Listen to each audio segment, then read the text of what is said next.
ស្ដីបងប្អូនទាំងអស់គ្នាថ្ងៃនេះគឺជាថ្ងៃពិសេសរបស់ Benjibu Studio ដែលពួកយើងបានធ្វើ model casting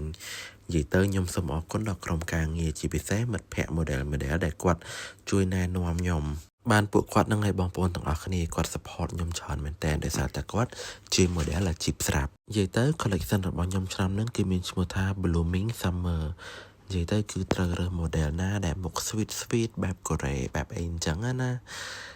និយាយទៅដំបងឡើយភ័យមែនតែនស្មានតែអត់មានអ្នកមក casting ហើយប៉ុន្តែបងប្អូនទាំងអស់គ្នាមានណា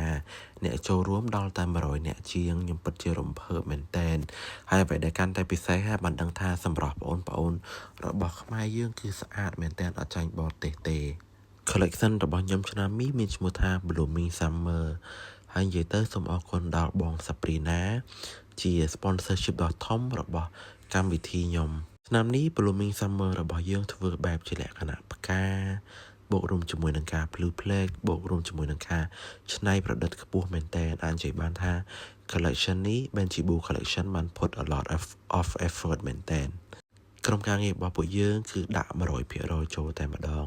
ចឹងបើសិនជាបងប្អូនទាំងអស់គ្នាមានចំណាប់អារម្មណ៍ចង់មើលកុំភ្លេចតាមដាននៅភាគបន្តអាចនឹងមាន giveaway ជូនបងប្អូនទាំងអស់គ្នា